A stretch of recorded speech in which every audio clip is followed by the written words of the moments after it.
नमस्ते विद्यार्थी मित्रांनो, वर्ग 8वा स्कॉलरशिप विषय गणित यामध्ये आपण ऑगस्ट 2021 रोजी जी परीक्षा झाली होती त्यातील गणिताची जी प्रश्नपत्रिका आहे ती आपण बघत आहोत. त्याचा ए सेट मधील प्रश्न आपण सोडवत आहोत. आता याचा पहिला भाग तुम्ही बघितलेला आहे. यामध्ये दुसरा भाग आपण अभ्यासणार आहोत. यामध्ये प्रश्न क्रमांक 55 ते 75 प्रश्न क्रमांक 55 ते 75 आपण सोडवणार आहोत. Question 55. A fruit seller purchased 48 dozen bananas at the rate of rupees 48 per dozen. 1 dozen banana were spoiled. He sold the remaining bananas at rupees 72 per dozen. How much profit or loss did he incur in this transaction? आता त्याच्यामध्ये आपल्याला काय करावं लागेल? Cost price आणि selling price करावं लागेल. काय करावं लागेल? कॉस्ट प्राइस आणि सेलिंग प्राइस. मग आता काय कितीनं परचेस केले ते? कॉस्ट प्राइस काय येईल? कॉस्ट प्राइस इक्वल्स टू 48 डझन्स आहेत आणि त्याचा रेट काय आहे? 48 रुपीज पर डझन. म्हणजे कॉस्ट प्राइस काय होईल? 48 इंटू 48 48 इंटू 48 ते किती येईल? मग आता 48चा स्क्वेअर करायचा आहे. तो कसं करता आपण? ओव्हरली आपल्याला हे सोडवता येतं. इथं अगोदर काय करायचं? ही जी युनिट प्लेस डिजिट आहे त्याचा स्क्वेअर करायचा. 8चा स्क्वेअर काय? तो 64. इथे घेतला 4. ठीक आहे. नंतर हे दोन्ही जे नंबर्स आहेत त्याचं मल्टिप्लिकेशनचं डबल करायचं. म्हणजे 4 8 जा 32. 32च्या डबल काय होतात? 64 आणि 64मध्ये हे जे कॅरी हे ॲड केलं, हे 1 हे सीधा 70, इथे 0 आणि हा जो डिजिट आहे याचा स्क्वेअर करायचा. 4चा स्क्वेअर काय? तो 16 आणि हे 16 ह्या याच्यामध्ये ॲड करायचे. काय करायचे? 16 त्याच्यामध्ये ॲड करायचे. ते किती येईल? ते 3 2 23 2 3. आता ही झाली कॉस्ट प्राइस. ठीक आहे, झाली कॉस्ट प्राइस. आता सेलिंग प्राइस इक्वल्स टू, आता त्याच्यामध्ये 1 डझन बनानाज वेअर स्पॉइल्ड, म्हणजे ते खराब झाले. म्हणजे किती उरले मग? 47 डझन्स. आणि त्याचा रेट काय सेलिंगचा? रुपीज 72 पर डझन. म्हणजे त्याला कितीने मल्टिप्लाय करणार? इथं आपण 72ने मल्टिप्लाय करा. हा मल्टिप्लिकेशन केल्यानंतर किती होतो? 3384. ठीक आहे, तुम्ही मल्टिप्लिकेशन करू शकता. आता याच्यामध्ये सेलिंग प्राइस जास्त आहे आणि ही कॉस्ट प्राइस कमी आहे. म्हणजे त्याच्यामध्ये काय होणार? Profit equals to selling price minus cost price. ते किती येईल? 3384 मायनस 2304. काय होईल? ही सबट्रॅक्शन करूयात. हे 4 0, इथे 8, इथं 0 आणि इथं 1. 1080 इज द प्रॉफिट. इथं रुपीज 1080 लॉस. प्रॉफिट आपलं काय आलं? याच्यामध्ये प्रॉफिट आलेलं आहे कारण सेलिंग प्राइस जी जास्त आहे, कॉस्ट प्राइस जी कमी आहे. Next question number 56. In a cuboid shape tank water is being poured from the tap at the rate of 60 litre per minute. पाण्याचा वेग काय आहे? त्याच्या टाकीमध्ये टाकण्याचा 60 litre per minute. The capacity of the tank is 108 cubic metre. आता इथं बघा, हे लिटरमध्ये दिलेलं आहे आणि कॅपॅसिटी कशामध्ये दिलेली आहे? मीटरमध्ये, क्युबिक मीटरमध्ये. How much time will be required to fill the tank to half of its capacity. आणि आपल्याला टँकमध्ये किती पाणी टाकायचं? ती अर्धीच भरायची आहे. काय करायची आहे? अर्धीच भरायची आहे. मग पहिल्यांदा आपल्याला हे जे आहे 108 क्युबिक मीटर याचं कशामध्ये कन्व्हर्शन करावं लागेल? लिटरमध्ये. ते किती लिटर होतं? तर याचा फॉर्म्युला तुम्हाला माहिती आहे की 1 क्युबिक मीटर याचा अर्थ काय होतो? 1000 लिटर. याचा अर्थ होतो 1000 लिटर. आता किती? हे 108 क्युबिक मीटर आहे. मग याला 108ला काय करावं लागेल? 1000नी मल्टिप्लाय केलं, ते झालं लिटरमध्ये. 108,000 हे झालं लिटरमध्ये. ही झाली पूर्ण त्याची कॅपॅसिटी त्या टँकची. परंतु आपल्याला तो पूर्ण भरायचा आहे का? नाही, त्याच्या हाफ भरायचा आहे. मग किती आपल्याला करावं लागेल? किती पाणी लागेल? याच्या हाफ. म्हणजे हाफ केलं तर काय येईल? ते 2ने डिवाइड करूयात. 2 5 जा 10, 2 4 जा 100, हे आलं 00. इतकं लिटर आपल्याला पाणी लागेल. आता याची स्पीड काय आहे? त्या टोटीतून पाणी पडण्याची 60 लिटर पर मिनिट. मग आता आपल्याला किती मिनिट लागतील ते आपल्या इथं काढू शकतो आपण. टोटल किती आहे? 5400 litre divided by 60 litre per minute. हे आता आपल्या टोटल मिनिट्समध्ये येईल. टोटल मिनिट्समध्ये हे 0 कॅन्सल. 6 9 जा 5400 900 मिनिट झाले. हे आता याला आपल्याला कशामध्ये कन्वर्ट करायचं आहे, अवर्समध्ये. याला अवर्समध्ये कन्वर्ट करायचं. 900ला अवर्समध्ये कन्वर्ट करायचं म्हणजे त्याला किती डिवाइड करणार आपण, 16ने. 16ने त्याला डिवाइड करणार. हे तुम्हाला कॅल्क्युलेशन्स माहिती आहे. ते कॅन्सल झालं.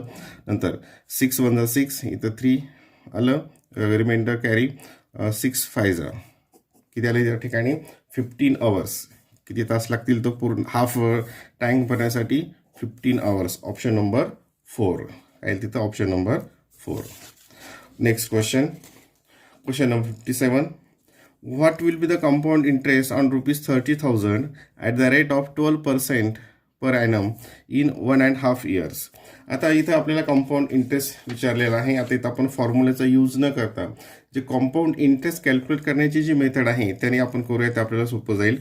बघा, जो फर्स्ट इयरचा जो इंटरेस्ट असतो तो सिम्पल इंटरेस्ट प्रमाणेच कॅल्क्युलेट केला जातो, तुम्हाला माहिती आहे. फर्स्ट इयरचा इंटरेस्ट काय असेल, 30,000 इंटू 12 इंटू 1, कारण आपण 1 इयरचा इंटरेस्ट इथे कॅल्क्युलेट करतोय. 0 0 0 0 इक्वल्स टू हे 0 0 12 3 36, हा 3600.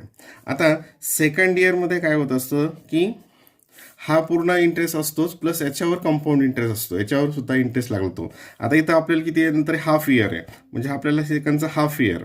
याच्यामध्ये काय होईल, हा 1800 हाफ लागेलच, प्लस हा जो आहे 3600 याच्यावर हाफ इयरचा येईल.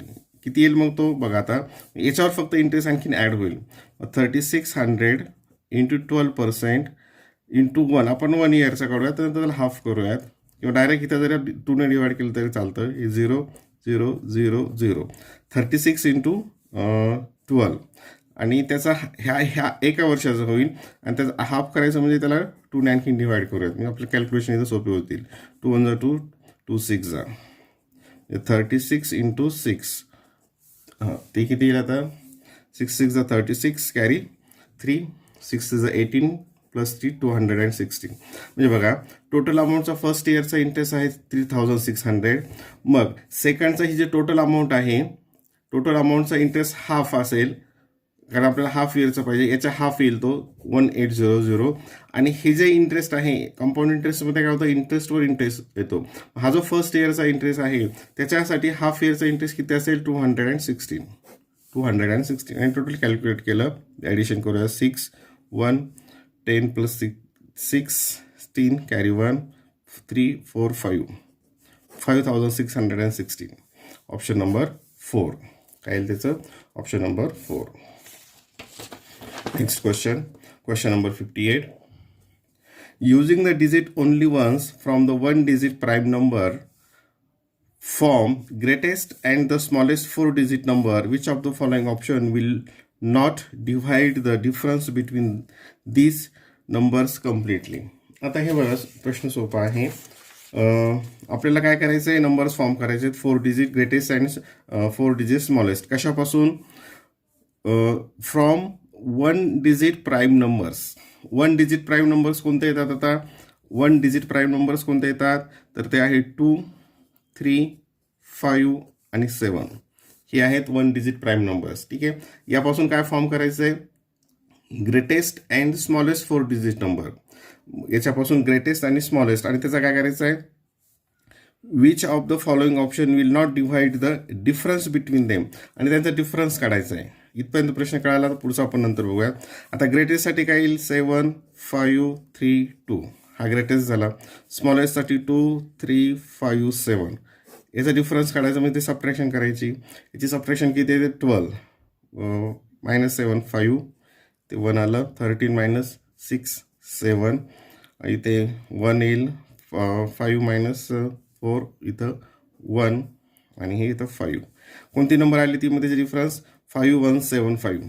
आणि पुढे काय विचारला प्रश्न बघा, which of the following option will not divide the difference between these numbers completely. आता यापैकी कोणत्या संख्येनं याला भाग जाणार नाही. आता ऑप्शन काय आहेत, 3 5 9 7.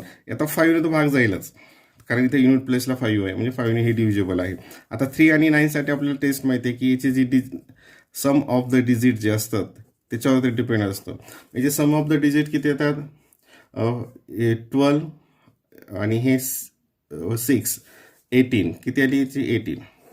18 आहे म्हणजे हे 3 डिव्हिजिबल आहे याची ॲडिशन, आणि हे 9ने पण डिव्हिजिबल आहे. मग ही नंबर जी आहे ही कशाने डिव्हिजिबल नाही आहे, 7ने डिव्हिजिबल नाही. Question number 59. Which of the following option is not a Pythagorean triplet. Pythagorean triplet कोणता नाही याच्यामध्ये असं विचारलंय. ज्यांना पाठ आहे हे सहज सोडू शकतात. 3, 4, 5 हे आहे. नंतर याच्यामध्ये काय असतं, हा जो बिगेस्ट नंबर असतो त्याचा स्क्वेअर ह्या दोघांच्या स्क्वेअरच्या सम इतका असतो हे तुम्हाला माहिती आहे. हा पण आहे 7, 24 हा आहे. 8, 15 अँड 17 हे पण पायथागोरियन ट्रिपलेट्स आहे. पण 5, 13 अँड 14 5, 13 अँड 14 हे मात्र नाही, म्हणजे this is not a Pythagorean triplet. Question number 60. What is the product of two integers between which -119/13 lie. आता ह्या नंबर जो 2 इंटिजर्समध्ये आहे त्यांचा प्रोडक्ट किती तो विचारला आहे. काय विचारला आहे, what is the product of two integers between which this number lies. ही नंबर ज्या 2 इंटिजर्समध्ये आहे त्याचा प्रोडक्ट विचारला आहे. ही नंबर कोणत्या इंटिजर्समध्ये आहे त्यासाठी काय करणार आपण, याला डिव्हाइड करणार. हे डिव्हिजन करूया तिथे. -119/13 इक्वल्स टू मायनस. आता इथे साधारणतः इथे कितीचा भाग जातो, हा 13 9 117 पॉईंट. मग इथं काय समथिंग इथं पॉईंटच्या पुढे जाईल. म्हणजे हा जी नंबर आहे ही नंबर कशाच्या 2 इंटिजर्समध्ये असेल तर -9 अँड -10 मध्ये. काय असेल, -9 अँड -10 या दोघांच्या याच्यामध्ये असेल. मग या दोघांचं मल्टिप्लिकेशन किती होतं काय विचारलं, त्याचं प्रोडक्ट विचारलंय. 9 10 काय येतं 90. 9 10 90 आणि त्याचं हे दोघे निगेटिव्ह आहेत, त्याचं प्रोडक्ट काय असेल positive. Option number 2. Question number 61. हे इथं आपण घेऊयात. 169² - 1/13² - 1 इक्वल्स टू हाऊ मच. आता याला आपण हा जो फॉर्म्युला आहे a² - b² या फॉर्मॅटमध्ये घेऊयात. याचं उत्तर काय असतं, a² - b² a+b आणि a - b, a+b आणि a - b. मग इथं किती येईल, मग आता याचं 169 + 1 आणि 169 - 1. खालचं कसं येईल, 13 + 1 13 - 1. ठीक आहे. आता हे किती येतं, 170 × 168. इथे किती येतं 14 × 13 14 × 12 हे काय येतं 12 येईल. ठीक आहे. आता इथं आपण कॅन्सल करूयात. हे 12ने याला कॅन्सल केलं, हे 12 × 1 = 12, हे 12 × 1 = इथं किती येतील, मग इथं 4 येतील. इथं काही 12 × 4 = 12 4 = 48. आता इथं हे 14 डायरेक्ट कॅन्सल झालं. हे काय झालं, डायरेक्ट कॅन्सल. इथं किती उरलं आता 170. Option number 4. Question number 63. The average age of Riya and her 4 friends. म्हणजे किती जणांचं आलं टोटल, हे आता 5 फ्रेंड्सचं, कारण रिया आणि प्लस तिचे 4 मित्र. Is 24 years. Their ages are, हे एजेस दिलेले आहे त्यांचे respectively. Find the value of M, आणि आपल्याला एमची व्हॅल्यू फाइंड आउट करायची. इझी आहे. आता तुम्हाला माहिती आहे की त्यांचं जर ॲव्हरेज हा इतका असेल तर त्यांचे ॲडिशन ऑफ द एज किती असते 5 × 24. कारण टोटल किती झाले 5 झाले. रिया आणि त्याचे 4 फ्रेंड्स म्हणजे टोटल 5. मग त्यांचं टोटल ॲडिशन, त्याची टोटल जे एज आहे त्याची ॲडिशन किती असेल तर ते असेल टोटल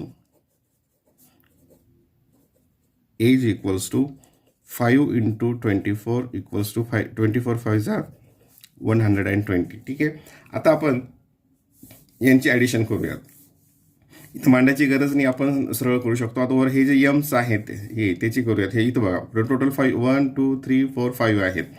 3 + 2 5 5 + 4 9, 9 प्लस हे किती 6, 9 + 6 किती येईल ते 15, किती येईल 15m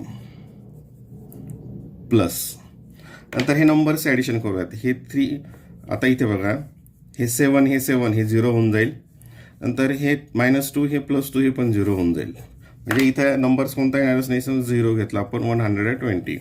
therefore division property of equality हे काय होईल या ठिकाणी हे डिवाइड होईल आणि 15 8 120. एमची व्हॅल्यू काय आलेल चालेल इथे एमची व्हॅल्यू किती येईल 8. एमची व्हॅल्यू काय असेल 8. Option number 3. Question number 64. The rate of tickets of play increased by 25% and the sale is reduced by 15%. What is the rise or fall in the total income?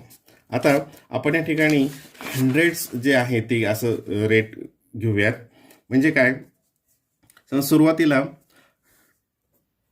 Total ticket जो rate होता तो 100 होता आणि sale ही 100 होता असं आपण गृहीत धरलं. जर तिकीटचा जो हे होता रेट आणि सेल हे 100 होतं. आता मग टोटल याचं सेल किती असेल याचं मल्टिप्लिकेशन करूयात. हे तिकीट आणि हा त्याचा सेल, तिकीट अँड सेल किती येईल 1 2 3 4 हे 10,000 असेल. आता इथं काय झालं तिकीट जे आहेत ते काय केलं त्याची प्राईस इन्क्रीज केली 25%. म्हणजे ती किती येईल 125. 100वर 25% इन्क्रीज केलं म्हणजे आता ती किती येईल 125. मग हे केल्यानंतर त्याचा जो सेल आहे तो कमी झाला, रिड्यूस झाला 15%. मग 100वर 15% रिड्यूस झाला म्हणजे तो नंतर किती झाला 85. तो काय होईल मग 85. मग टोटल सेल किती होईल आता तिकीट अँड त्याची प्राईस, तिकीट अँड त्याची ही सेलिंग प्राईस हिचा मल्टिप्लिकेशन केला आहे. या दोघांचा किती केला मल्टिप्लिकेशन, तो किती येतो 10625. आता पहिल्यांदा टोटल सेल कितीचा होत होता अमाऊंट होता 10,000. नंतर किती आलं 10,625. म्हणजे इथं सेल काय झाला इन्क्रीज झाला, म्हणजे रेट वाढवला. इथं म्हणजे त्याचा जो रेट आहे तिकीटचा रेट वाढवल्यानंतर 25% वाढवला, पण सेल रिड्यूस झालं. पण टोटलमध्ये एकूणमध्ये काय झालं या ठिकाणी 625चा काय झालं राईज झाला, त्याची वाढ झाली तेवढी उत्पन्नामध्ये. मग काय विचारलं आपल्याला what is the rise or fall in the total income. आता हे सगळं पर्सेंटेजमध्ये दिलेलं आहे. मग टोटल आपलं किती इन्क्रीज झालं तर 625 इन्क्रीज झालं. कितीवर होतं ते तर 10,000वर. आणि याला काय करायचं पर्सेंटेज काढायचं म्हणजे 100ने कॅल्क्युलेट मल्टिप्लाय करायचं. असे तुम्ही उदाहरण सोडवलेले आहेत. ठीक आहे. आता 100ने डिवाइड करायचं म्हणजेच काय इथं 2 डिजिट सोडवू, इकडून डेसिमल पॉईंट 2 डिजिट सोडवू, इथं 6.25% राईज राहील त्याच्यामध्ये. सॉरी हां हे कॅन्सल झालं इथे. आणि हे 100ने याला डिवाइड करायचं म्हणजे 1 2 डिजिट सोडून डेसिमल पॉईंट द्यायचा, इतकी त्याच्यामध्ये वाढ होईल टोटल इन्कममध्ये. म्हणजे ऑप्शन नंबर 1, ऑप्शन नंबर 1 असेल. Question number 66.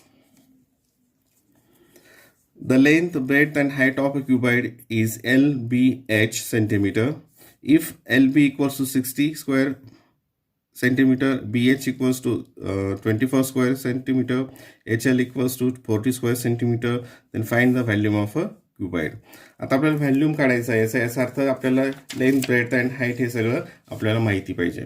मग आता ही जी दिलेली माहिती आहे त्याच्यावरून आपण ह्या व्हॅल्यूज इथे कॅल्क्युलेट करू शकतो. हे थोडंसं मोठं होईल पण ठीक आहे. आता उदाहरण बघूयात आपण. इथं पहिल्यांदा L into B equals to 60 इथं दिलेलं आहे. B into H equals to 24 हे पण दिलेलं आहे. H into L equals to 40.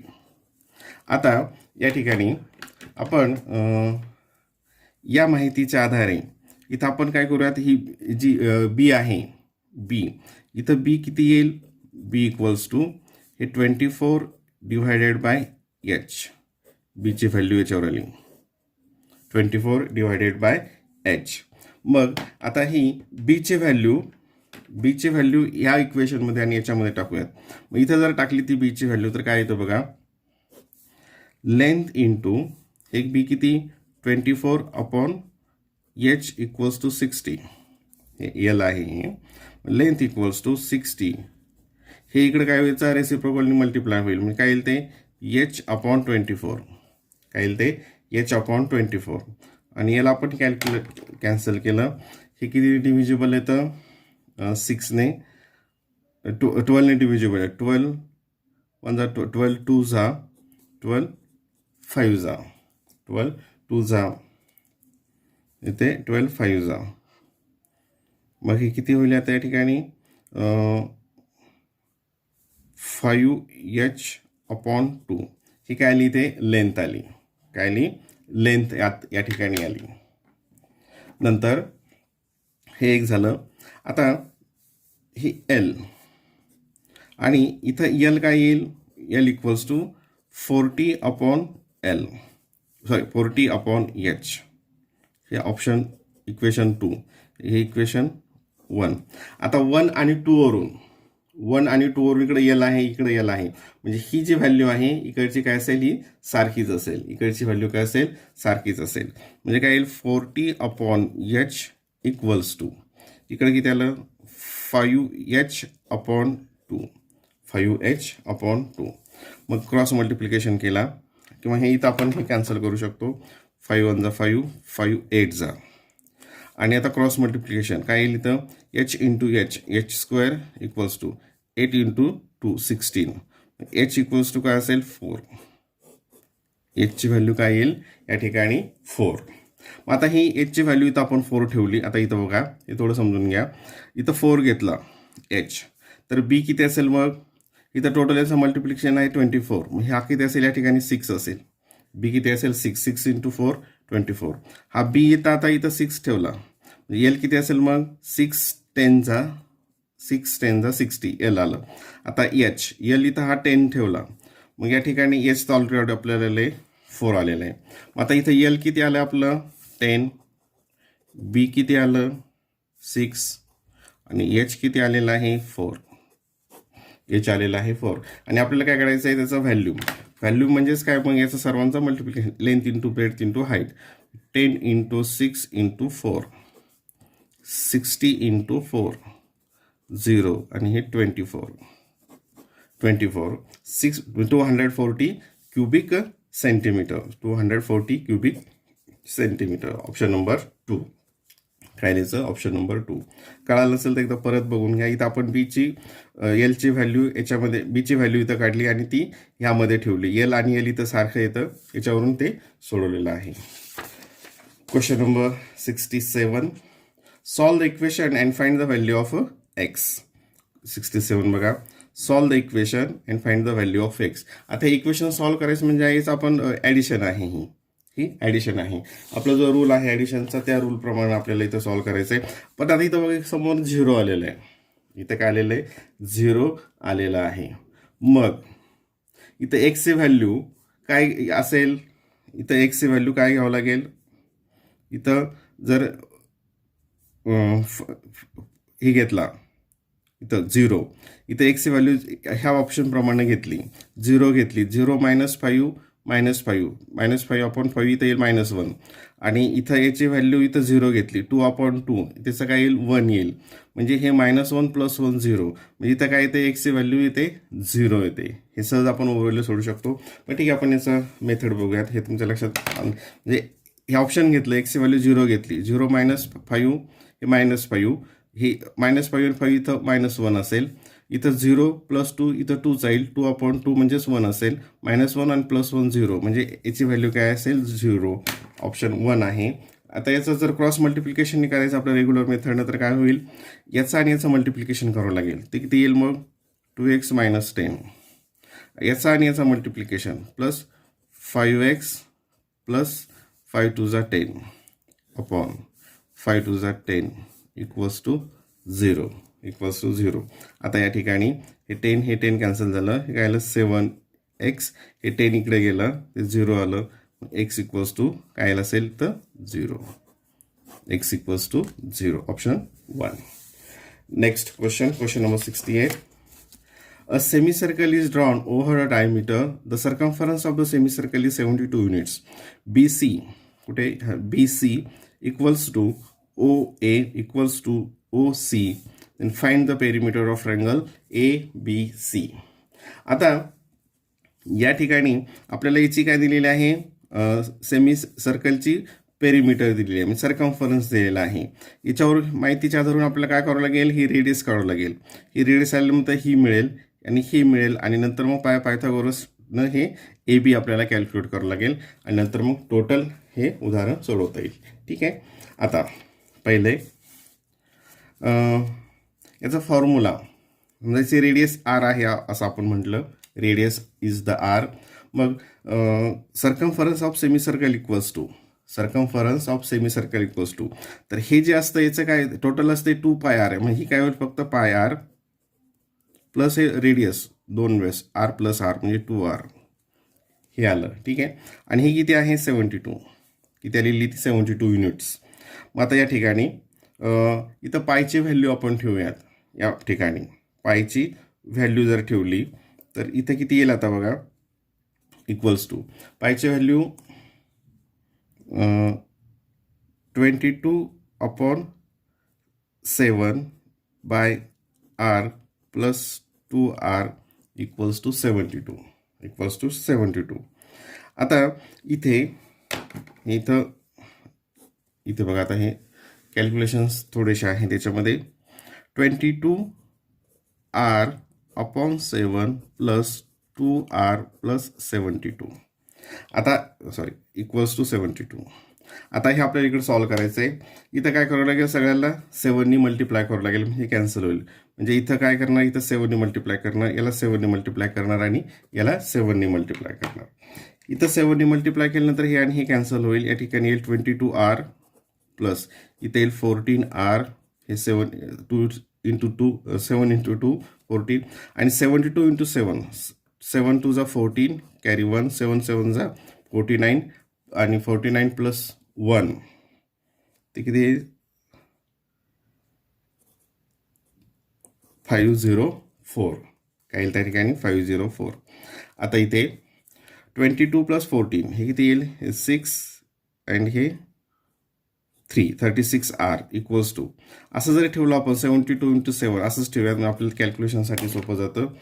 r equals to 72 into 7 upon हे 36 याला 36.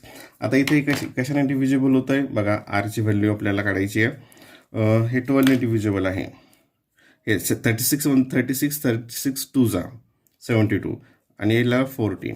मग रेडियस किती आली या ठिकाणी 14. रेडियस काय आली 14. म्हणजे आता हा OC हा किती होईल 14 प्लस 14 हा किती होईल आता 28 आणि हा किती BC आहे 14. BC आहे 14 आणि आपल्याला आता इथं काय काढायचं आहे, ह्या AB काढायचा आहे. काय काढायचं आहे AB. मग काय येईल तर AB स्क्वेअर इक्वल्स टू काय येईल AB स्क्वेअर इक्वल्स टू हे काही AC square minus BC square AC square minus BC square by कशावरून हे पायथागोरस थेरम. आता AC किती आहे हे R plus R 2r square minus BC किती आहे BC किती आहे R स्क्वेअर. मग 2r square minus R square 2r square minus R square म्हणजे या ठिकाणी किती येईल हे 2r square minus R square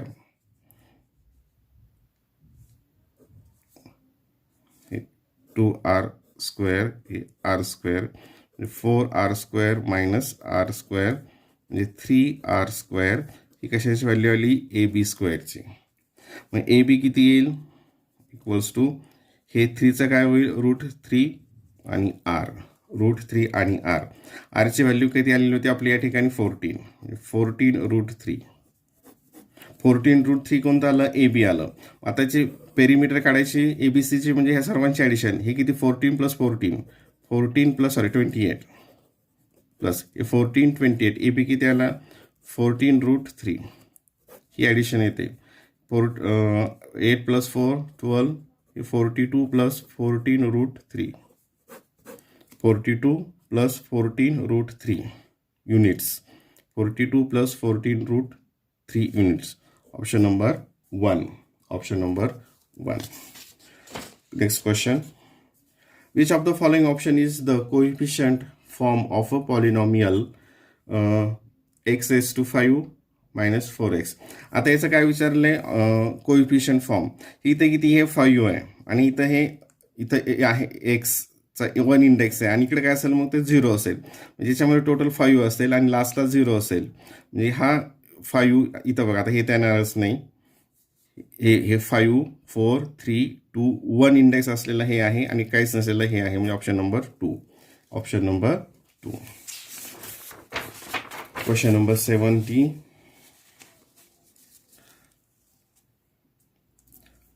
Suresh Rao sold an article for rupees 1962 and earned a profit 9%. What was the cost price of that article? आता इथे हे जे कॅल्क्युलेट केलं जातं नेहमी प्रॉफिट, पर्सेंट प्रॉफिट किंवा पर्सेंट लॉस, हा नेहमी त्याच्या कॉस्ट प्राईजवर केला जातो. काय केला जातो? तो नेहमी त्याच्या कॉस्ट प्राईजवर केला जातो. आता इथे 9% प्रॉफिट आहे. इथे काय दिलं आहे? 9% प्रॉफिट. बघा आता इथे प्रॉफिट इक्वल्स टू 9%. याचा अर्थ काय? When cost price is 100 then selling price is 109. Cost price is 100 then selling price 109. आता इथं आपल्याला काय विचारली आहे? Cost price. मग कॉस्ट प्राइस एक्स आहे आणि सेलिंग प्राइस किती आहे? 1962. 1962. आता तुम्हाला माहिती ratio of cost price and ratio of selling price. Ratio of cost price equals to ratio of selling price. इथं क्रॉस मल्टिप्लिकेशन होतं. Therefore x equals to 1962 into 100 upon 109 upon 109.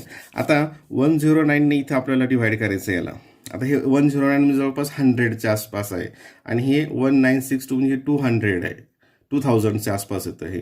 म्हणजे इथं कितीनं हे कितीनं डिवाइड भाग जाईल? हे समजा 18ने घ्यावं लागेल. 8 इथं जर 18 घेतला तर 8 इंटू 9 किती येतं? ते 72. मी तर इंडेक्स युनिट प्लेसला काय येतं? 2.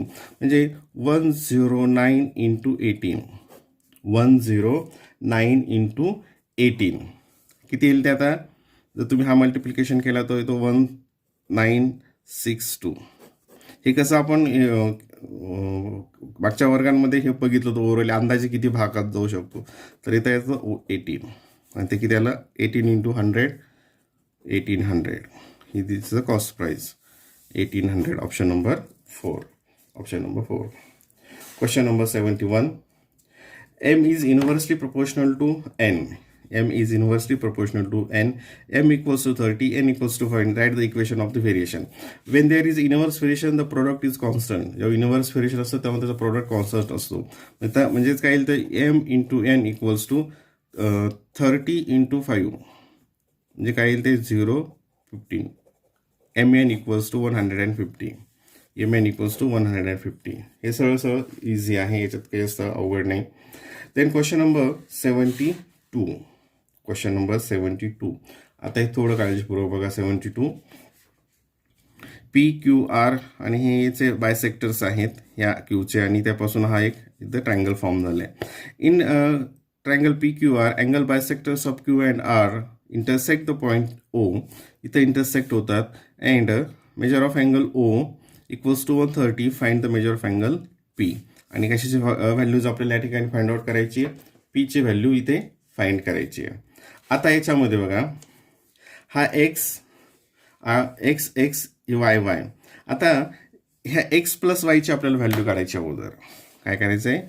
एक्स प्लस वाय किती येईल बघा. खालचा हा जो ट्रायंगल आहे QOR मध्ये x plus y plus 130 equals to 180.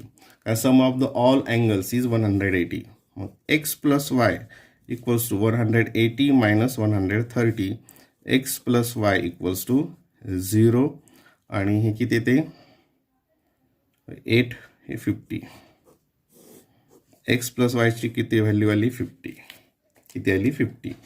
आता मग या ठिकाणी इथं आता आपण याच्या पुढचा भाग ओव्हरऑली सहज घेऊ शकतो. बघा एक्स प्लस वाय 50 आलं. आता याचे आणि याचे फक्त आपल्याला ॲडिशन करायची असेल या दोन क्यूची आणि आरची. क्यूची आणि आरची काय येईल मग? X plus y plus y. X plus x Y plus y. हे किती येईल मग? आता याला आपण आणखी कसं घेऊ? इथं आता येतं हे 2 in bracket X plus Y. Right. मग इथं 2 इन ब्रॅकेट एक्स प्लस वायची व्हॅल्यू किती आहे? 50. हे आलं 100. म्हणजे हे जे दोन आहेत हे आले 100 आले. मग हे किती येईल मग? टोटल आहे 180 मायनस 100 080. हा जो पी आहे हा किती येईल 80. ऑप्शन नंबर 3 काय त्याचं option number 3. Then question next question number 73. A farmer purchased a pump at rupees 6600 after getting a discount of 12% on the printed price. What might be the printed price on the pump? अगोदरच आता जे आपण सोडवलं आहे हे त्याच प्रकारचं उदाहरण आहे.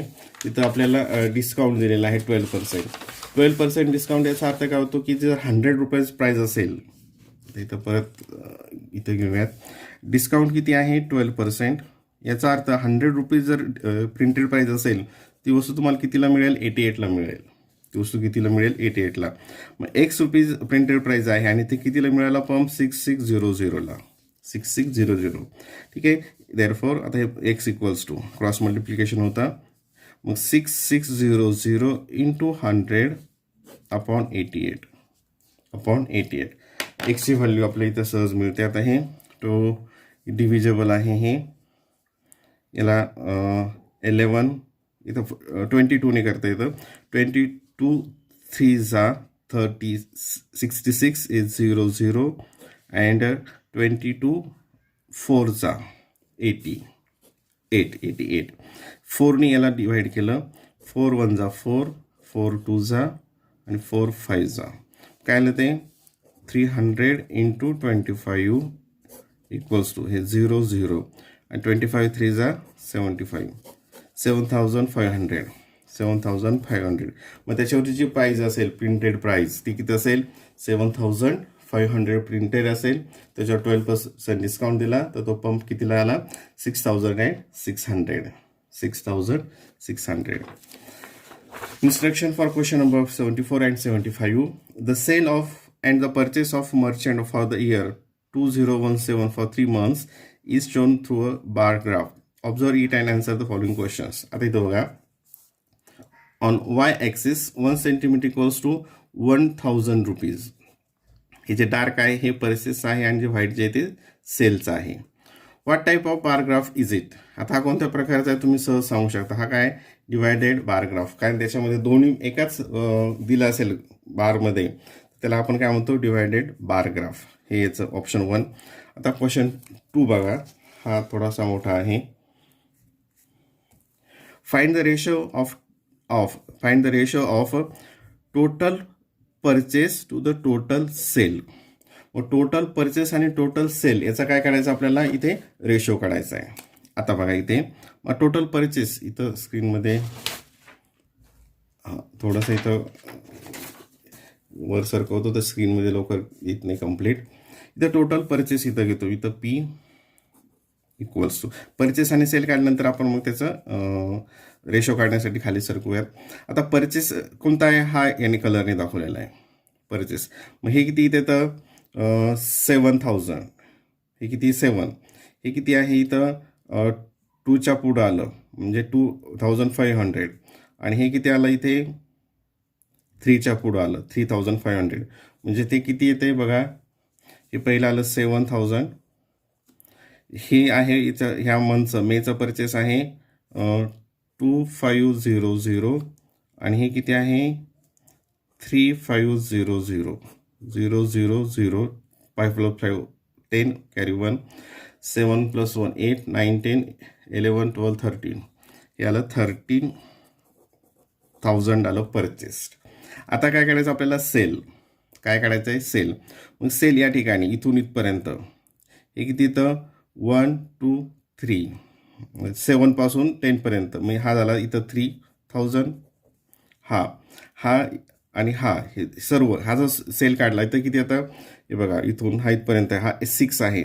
6 मधून हा गेला किती 2.5 गेला म्हणजे हा किती असेल इथून आपण सरळ घेऊयात. हा इथपर्यंत इथून स्टार्ट केलं. हा 1 2 हा इथे 3 म्हणजे किती येईल इथं 3.5 3500 आणि हा टोटल मिळून किती होतात हे आता याची सर्वांची ॲडिशन केली तर ती येते 10000. किती इथं टोटल सेल येतो 10000. ठीक आहे. तुम्ही इथं याची ॲडिशन करू शकता. मग आता काय करायचं आपल्याला रेशो काढायचा आहे total purchase to total sale. Total purchase to total sale. रेशो काढत असताना टोटल परचेस किती आहे 13,000, रेशो सेल 10,000. इथे काय जातं हे झिरो कॅन्सल, हे काय उरलं 13:10. 13:10. ऑप्शन नंबर 3 काय येईल तिथे ऑप्शन नंबर 3.